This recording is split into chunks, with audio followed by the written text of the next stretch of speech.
എല്ലാവർക്കും നമസ്കാരം. PSC Challenger Pro, NET and JRF League എല്ലാവർക്കും ഹാർദവമായ സ്വാഗതം. ഇന്ന് നമ്മൾ പഠിക്കുന്നത് history of India 3 making of Indian nation block 1 unit 5 എന്ന ഭാഗത്തിലെ വളരെ പ്രധാനപ്പെട്ട വിഷയമായ ഡിബേറ്റ് ഓൺ ഡീഇൻഡസ്ട്രിയലൈസേഷൻ, അതായത് ഇന്ത്യയിലെ വ്യവസായത്തകർച്ചയെക്കുറിച്ചുള്ള ചരിത്രപരമായ ചർച്ചയാണ്. ഈ യൂണിറ്റിൽ പ്രധാനമായും നമ്മൾ പഠിക്കുന്നത് 4 കാര്യങ്ങളാണ്. 1. കൊമേഴ്സ്യലൈസേഷൻ ഓഫ് അഗ്രികൾച്ചർ, അതായത് കാർഷിക വാണിജ്യവൽക്കരണം. 2. ഡീഇൻഡസ്ട്രിയലൈസേഷൻ, അതായത് പരമ്പരാഗത വ്യവസായങ്ങളുടെ തകർച്ച. 3. ഡീഇൻഡസ്ട്രിയലൈസേഷനെ കുറിച്ചുള്ള നാഷണലിസ്റ്റ്, മാർക്സിസ്റ്റ്, കണ്ടംപററി ചരിത്രകാരന്മാരുടെ വ്യത്യസ്ത അഭിപ്രായങ്ങൾ. 4. ഡ്രെയിൻ ഓഫ് വെൽത്ത്, അതായത് ഇന്ത്യയിൽ നിന്നുള്ള സമ്പത്തിന്റെ ചോർച്ച. ഇവയെല്ലാം തമ്മിൽ വളരെ അടുത്ത ബന്ധമുള്ള കാര്യങ്ങളാണ്.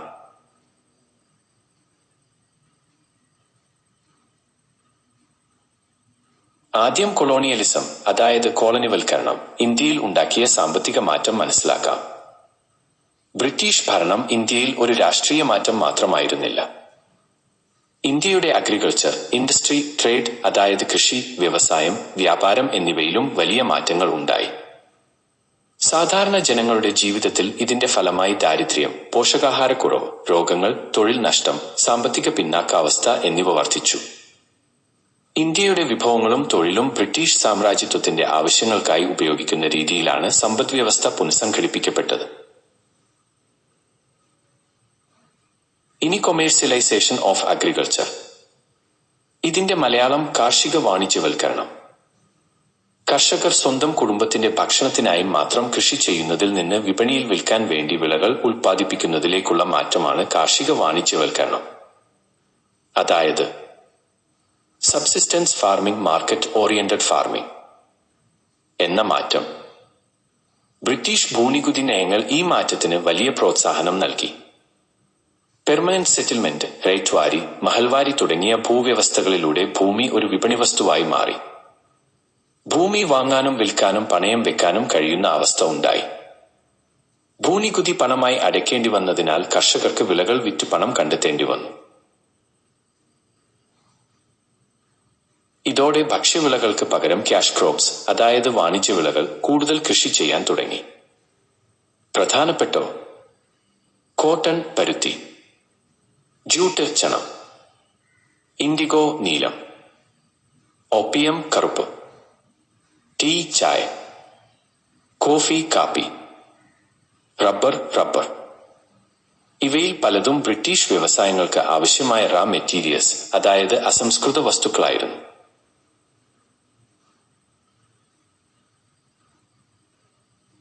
ഇവിടെ ഒരു പ്രധാനപ്പെട്ട സംഭവം ഓർക്കണം.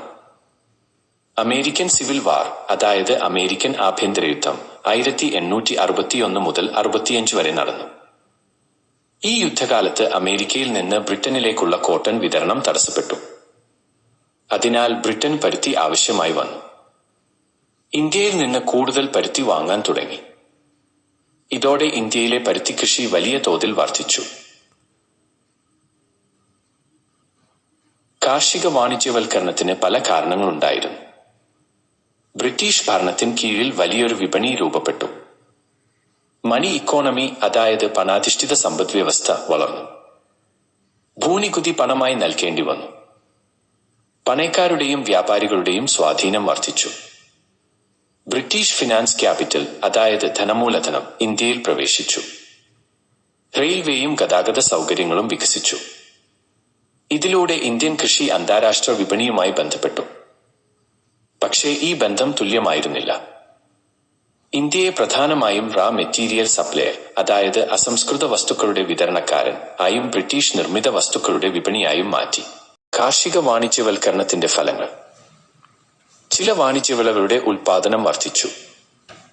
പക്ഷേ ഭക്ഷ്യധാന്യങ്ങളുടെ ഉൽപാദനം പല പ്രദേശങ്ങളിലും കുറഞ്ഞു. കർഷകരുടെ കടബാധ്യത വർദ്ധിച്ചു. പണക്കാർ കൂടുതൽ ശക്തരായി. പല കർഷകർക്കും ഭൂമി നഷ്ടപ്പെട്ടു. ഭക്ഷ്യസുരക്ഷ ദുർബലമായി. ക്ഷാമങ്ങൾ ആവർത്തിച്ചു. പ്രദേശങ്ങൾ വ്യത്യസ്ത വിളകളിൽ പ്രത്യേകത നേടി. Deccan cotton, Bengal jute, indigo, Bihar opium, Assam tea, Punjab wheat അതായത് ഗോതമ്പ്. ഡീഇൻഡസ്ട്രിയലൈസേഷൻ. ഇനി നമ്മുടെ പ്രധാന വിഷയം. ഡീഇൻഡസ്ട്രിയലൈസേഷൻ എന്നത് ഇന്ത്യയിലെ പരമ്പരാഗത വ്യവസായങ്ങളുടെയും കൈത്തൊഴിലുകളുടെയും തകർച്ചയാണ്. ഇന്ത്യ ഒരു അഗ്രേറിയൻ സൊസൈറ്റി അതായത് കാർഷിക സമൂഹം ആയിരുന്നു. പക്ഷേ അതോടൊപ്പം ഇന്ത്യ ശക്തമായ ഒരു മാനുഫാക്ചറിംഗ് ഇക്കോണമി അതായത് നിർമ്മാണ സമ്പദ് വ്യവസ്ഥ കൂടിയായിരുന്നു. പരുത്തിത്തുണി, പട്ടുതുണി, ലോഹപ്പണികൾ, കൈത്തൊഴിൽ വസ്തുക്കൾ എന്നിവ അന്താരാഷ്ട്ര വിപണിയിൽ വളരെ പ്രശസ്തമായിരുന്നു. ഇന്ത്യൻ ടെക്സ്റ്റൈൽസിന് യൂറോപ്പിൽ വലിയ ആവശ്യകത ഉണ്ടായിരുന്നു. അതുകൊണ്ടാണ് യൂറോപ്യൻ വ്യാപാര കമ്പനികൾ ഇന്ത്യയിലേക്ക് വന്നത്. വ്യവസായ തകർച്ച എങ്ങനെ സംഭവിച്ചു? യൂറോപ്പിലെ ഇൻഡസ്ട്രിയൽ റെവല്യൂഷൻ അതായത് വ്യവസായ വിപ്ലവം ഉൽപാദന രീതിയിൽ വലിയ മാറ്റമുണ്ടാക്കി. ബ്രിട്ടനിൽ ഫാക്ടറി ഉൽപാദനം വളർന്നു. മെഷീൻ നിർമ്മിത തുണികൾ വൻതോതിൽ ഉൽപ്പാദിപ്പിച്ചു. ഈ ബ്രിട്ടീഷ് മാനുഫാക്ചർഡ് ഗുഡ്സ് അതായത് നിർമ്മിത വസ്തുക്കൾ ഇന്ത്യൻ വിപണിയിൽ എത്തി. അതേസമയം ഇന്ത്യൻ ഉൽപ്പന്നങ്ങൾക്ക് ബ്രിട്ടീഷ് വിപണിയിൽ ഉയർന്ന തീരുവകളും നിയന്ത്രണങ്ങളും ഉണ്ടായിരുന്നു. അങ്ങനെ ഒരു അൺഈക്വൽ ട്രേഡ് സിസ്റ്റം അതായത് അസമമായ വ്യാപാര സംവിധാനം രൂപപ്പെട്ടു. ബ്രിട്ടീഷ് ഉൽപ്പന്നങ്ങൾ ഇന്ത്യയിലെത്താൻ എളുപ്പമായി. ഇന്ത്യൻ ഉൽപ്പന്നങ്ങൾക്ക് ബ്രിട്ടീഷ് വിപണിയിൽ പ്രവേശിക്കാൻ ബുദ്ധിമുട്ടായി. ഇതോടെ ഇന്ത്യൻ നെയ്ത്തുകാരുടെയും കരകൗശല തൊഴിലാളികളുടെയും വിപണി തകർന്നു. ആർട്ടിസൻസിന്റെ തകർച്ച. ആർട്ടിസൻസ് അതായത് കരകൗശല തൊഴിലാളികൾ വലിയ പ്രതിസന്ധിയിലായി. വീവേഴ്സ് അതായത് നെയ്ത്തുകാർ അവരുടെ പഴയ വിപണി നഷ്ടപ്പെടുത്തി. പലരും തൊഴിൽ ഉപേക്ഷിച്ചു. പലരും കൃഷിയിലേക്ക് മാറി. മറ്റു ചിലർ കുറഞ്ഞ വേതനമുള്ള തൊഴിലാളികളായി. ഇന്ത്യ ഡീഇൻഡസ്ട്രിയലൈസേഷനു മുമ്പ്. മുഗൾ കാലത്ത് ഇന്ത്യ ലോകത്തിലെ വലിയ സമ്പദ്വ്യവസ്ഥകളിൽ ഒന്നായിരുന്നു.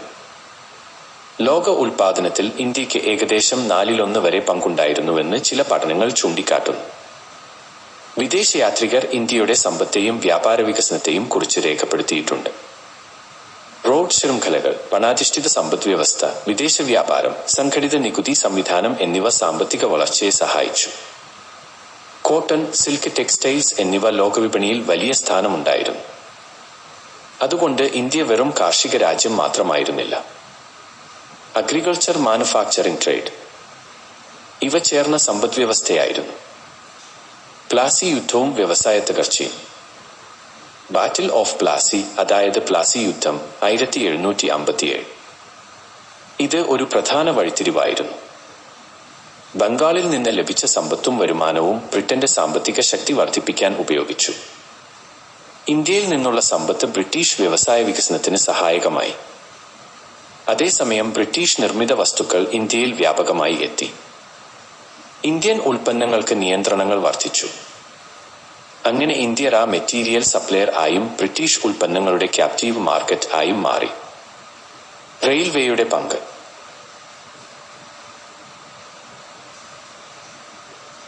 റെയിൽവേയുടെ വികസനവും വളരെ പ്രധാനമാണ്. ഇന്ത്യയുടെ ഉൾപ്രദേശങ്ങളിൽ നിന്ന് പരുത്തി, ചണം തുടങ്ങിയ അസംസ്കൃത വസ്തുക്കൾ തുറമുഖങ്ങളിലേക്ക് വേഗത്തിൽ കൊണ്ടുപോകാൻ സാധിച്ചു. അവിടെ നിന്ന് ബ്രിട്ടനിലേക്ക് കയറ്റുമതി ചെയ്തു. അതേസമയം ബ്രിട്ടീഷ് നിർമ്മിത വസ്തുക്കൾ ഇന്ത്യയിലെ വിവിധ വിപണികളിലേക്ക് എളുപ്പത്തിൽ എത്തി. അതുകൊണ്ട് റെയിൽവേ ഇന്ത്യയെ കൂടുതൽ ശക്തമായി കോളനി സമ്പദ്വ്യവസ്ഥയുമായി ബന്ധിപ്പിച്ചു. ഡീഇൻഡസ്ട്രിയലൈസേഷന്റെ ഫലങ്ങൾ. പരമ്പരാഗത വ്യവസായങ്ങളുടെ തകർച്ച മൂലം കരകൗശല തൊഴിലാളികൾക്ക് തൊഴിൽ നഷ്ടപ്പെട്ടു. പലരും കൃഷിയിലേക്ക് മാറി. ഗ്രാമീണ മേഖലയിലെ ജനസംഖ്യാ സമ്മർദ്ദം വർദ്ധിച്ചു. ഭൂമിയില്ലാത്ത തൊഴിലാളികൾ വർദ്ധിച്ചു. കടബാധ്യത വർദ്ധിച്ചു. ദേശീയ വ്യവസായ സംരംഭകത്വം ദുർബലമായി. ക്യാപിറ്റൽ ഫോർമേഷൻ അതായത് മൂലധന രൂപീകരണം കുറഞ്ഞു. ഇന്ത്യയിൽ ഉണ്ടായിരുന്ന സാമ്പത്തിക മിച്ചത്തിന്റെ വലിയൊരു ഭാഗം വിദേശത്തേക്ക് പോയി. ഡീഇൻഡസ്ട്രിയലൈസേഷനെ കുറിച്ചുള്ള ഡിബേറ്റ്. ഇതാണ് പരീക്ഷയ്ക്ക് ഏറ്റവും പ്രധാനപ്പെട്ട ഭാഗം. നാഷണലിസ്റ്റ് ചരിത്രകാരന്മാരും മാർക്സിസ്റ്റ് ചരിത്രകാരന്മാരും ബ്രിട്ടീഷ് കോളനിവൽക്കരണ നയങ്ങൾക്ക് ഇന്ത്യൻ വ്യവസായ തകർച്ചയിൽ വലിയ പങ്കുണ്ടെന്ന് വാദിച്ചു. അവരുടെ അഭിപ്രായത്തിൽ ബ്രിട്ടീഷ് മെഷീൻ നിർമ്മിത വസ്തുക്കൾ ഇന്ത്യൻ കൈത്തൊഴിലുകളുടെ വിപണി തകർത്തു.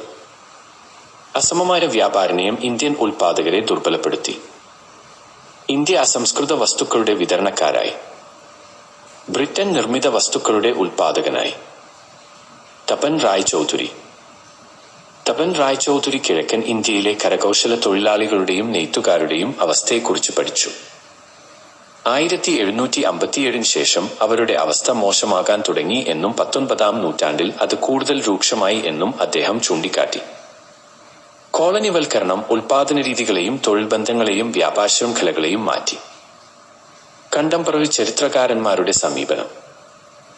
ആധുനിക ചരിത്രകാരന്മാർ കുറച്ചുകൂടി സൂക്ഷ്മമായ സമീപനമാണ് സ്വീകരിക്കുന്നത്. ഇന്ത്യയിലെ എല്ലാ പ്രദേശങ്ങളിലും ഒരേ രീതിയിൽ ഡീഇൻഡസ്ട്രിയലൈസേഷൻ ഉണ്ടായില്ല. ചില പ്രദേശങ്ങളിൽ ചില വ്യവസായങ്ങൾ വളർന്നു. മറ്റു ചില പ്രദേശങ്ങളിൽ പരമ്പരാഗത വ്യവസായങ്ങൾ വലിയ തോതിൽ തകർന്നു.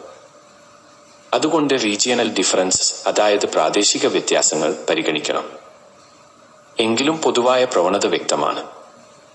ഫിനിഷ്ഡ് ഗുഡ്സ് പ്രൊഡക്ഷൻ കുറഞ്ഞു. റാ മെറ്റീരിയൽ പ്രൊഡക്ഷൻ വർദ്ധിച്ചു. ക്യാഷ് ക്രോപ്പ് പ്രൊഡക്ഷൻ വർദ്ധിച്ചു. ബ്രിട്ടീഷ് വാദവും വിമർശനവും. ബ്രിട്ടീഷുകാർ പറഞ്ഞു. Railway, plantation, mining, steel industry തുടങ്ങിയവ ഇന്ത്യയിൽ മോഡേണൈസേഷൻ, അതായത് ആധുനികവൽക്കരണം കൊണ്ടുവന്നു. പക്ഷേ വിമർശകർ പറഞ്ഞു, ഈ വികസനത്തിന്റെ വലിയൊരു ഭാഗം ബ്രിട്ടീഷ് ഇംപീരിയൽ ഇൻട്രസ്റ്റ്സ്, അതായത് സാമ്രാജ്യത്വ താൽപര്യങ്ങൾ സംരക്ഷിക്കാനായിരുന്നു. ഇന്ത്യക്ക് ഒരു ശക്തമായ സെൽഫ് സസ്റ്റെയിനിങ് ഇൻഡസ്ട്രിയൽ ഇക്കോണമി, അതായത് സ്വയം പര്യാപ്ത വ്യവസായ സമ്പദ് വ്യവസ്ഥ വളർത്താൻ അവസരം ലഭിച്ചില്ല. Drain of wealth. ഇനി അവസാനത്തെ പ്രധാനപ്പെട്ട ഭാഗം. ഡ്രെയിൻ ഓഫ് വെൽത്ത്, അതായത് ഇന്ത്യയിൽ നിന്നുള്ള സമ്പത്തിന്റെ ചോർച്ച. ഇന്ത്യയിലെ ദാരിദ്ര്യത്തിന് പ്രധാന കാരണം ഇന്ത്യയുടെ സമ്പത്ത് ബ്രിട്ടനിലേക്ക് ഒഴുകിപ്പോയതാണെന്ന് ദേശീയവാദ ചരിത്രകാരന്മാർ വാദിച്ചു. ഇതിന്റെ ഏറ്റവും പ്രധാനപ്പെട്ട വക്താവ് ദാദാഭായി നൗറോജി ആയിരുന്നു. അദ്ദേഹത്തിന്റെ സിദ്ധാന്തം ഡ്രെയിൻ തിയറി എന്നറിയപ്പെടുന്നു. അദ്ദേഹം 1867 മുതൽ ഈ ആശയം അവതരിപ്പിക്കുകയും പിന്നീട് Pavaratty and un-British rule in India 1901 എന്ന പുസ്തകത്തിൽ വിശദീകരിക്കുകയും ചെയ്തു. സമ്പത്തിന്റെ ചോർച്ച എങ്ങനെയുണ്ടായി? നൗറോജി പ്രധാനമായും ചൂണ്ടിക്കാട്ടിയ കാര്യങ്ങൾ. ഇന്ത്യ ഒരു വിദേശ ശക്തിയുടെ കീഴിലായിരുന്നു. സിവിൽ ഭരണത്തിന്റെയും സൈന്യത്തിന്റെയും ചെലവ് ഇന്ത്യൻ വരുമാനത്തിൽ നിന്നായിരുന്നു. ബ്രിട്ടീഷ് ഉദ്യോഗസ്ഥരുടെ ശമ്പളവും പെൻഷനും ഇന്ത്യയിൽ നിന്നാണ് നൽകിയിരുന്നത്. അവരുടെ സമ്പാദ്യം ബ്രിട്ടനിലേക്ക് അയച്ചു. ബ്രിട്ടീഷ് സാമ്രാജ്യത്വ വികസനത്തിനും ഇന്ത്യ സാമ്പത്തിക സഹായം നൽകി. ബ്രിട്ടീഷ് ഉദ്യോഗസ്ഥരും വ്യാപാരികളും നേടിയ ലാഭത്തിന്റെ വലിയൊരു ഭാഗം ഇന്ത്യയിൽ പുനർനിക്ഷേപിച്ചില്ല. ബ്രിട്ടനിലുള്ള പൊതുകടത്തിന്റെ പലിശയും ഇന്ത്യ വഹിക്കേണ്ടി വന്നു. ഇതിലൂടെ ഇന്ത്യൻ സമ്പത്ത് ബ്രിട്ടനിലേക്ക് എന്ന തുടർച്ചയായ ഒഴുക്ക് ഉണ്ടായി. R C Dutt. R C Dutt കൂടി കോളനിവൽക്കരണത്തിന്റെ സാമ്പത്തിക ചൂഷണത്തെ വിശദീകരിച്ചു. ഇന്ത്യയിൽ നിന്നുള്ള സമ്പത്തിന്റെ പുറന്തള്ളൽ ഇന്ത്യയുടെ ഉൽപാദനശേഷിയെ ദുർബലപ്പെടുത്തി. ഇത് ദാരിദ്ര്യത്തിനും സാമ്പത്തിക പിന്നാക്കാവസ്ഥയ്ക്കും കാരണമായി. അവസാന റിവിഷൻ. ഇനി മുഴുവൻ യൂണിറ്റും വളരെ ചുരുക്കത്തിൽ ഓർക്കാം. ബ്രിട്ടീഷ് കോളനിവൽക്കരണം.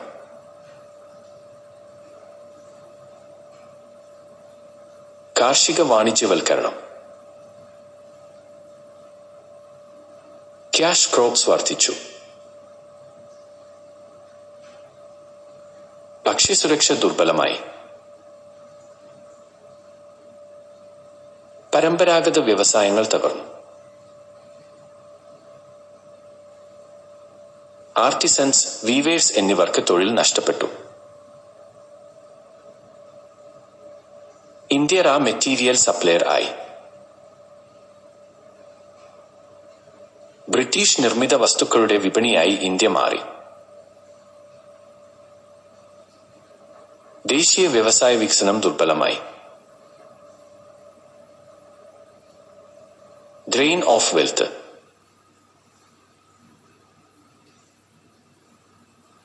ദാരിദ്ര്യം, കടബാധ്യത, ക്ഷാമം, സാമ്പത്തിക പിന്നാക്കാവസ്ഥ. പരീക്ഷയ്ക്ക് നിർബന്ധമായി ഓർക്കുക. Dadabhai Naoroji, drain theory. R C Dutt, കോളനിവൽക്കരണത്തിന്റെ സാമ്പത്തിക ചൂഷണത്തിന്റെ വിശകലനം. തപൻ റായ് ചൗധുരി, കിഴക്കൻ ഇന്ത്യയിലെ ആർട്ടിസൻസ്, വീവേഴ്സ്. പ്ലാസി യുദ്ധം 1757. അമേരിക്കൻ ആഭ്യന്തര യുദ്ധം 1861 മുതൽ 65 വരെ. Pavaratty and British rule in India 1901. അതിനാൽ ഡീഇൻഡസ്ട്രിയലൈസേഷൻ വെറും കൈത്തൊഴിലുകളുടെ തകർച്ച മാത്രമല്ല. ഇന്ത്യയുടെ കൃഷി, വ്യവസായം, വ്യാപാരം, തൊഴിൽ, മൂലധന രൂപീകരണം, ഭക്ഷ്യസുരക്ഷ, സമ്പത്ത് എന്നിവയെ ബ്രിട്ടീഷ് കോളനിവൽക്കരണം എങ്ങനെ മാറ്റി എന്നത് മനസ്സിലാക്കാനുള്ള പ്രധാനപ്പെട്ട ആശയമാണ്. ഇതോടെ ഇന്നത്തെ ക്ലാസ് അവസാനിപ്പിക്കാം. പഠിക്കൂ, വിജയിക്കൂ, ചരിത്രം കീഴടക്കൂ. ഇത് PSC Challenger pro, net and JRF. Subscribe ചെയ്യൂ. അടുത്ത വീഡിയോയിൽ വീണ്ടും കാണാം.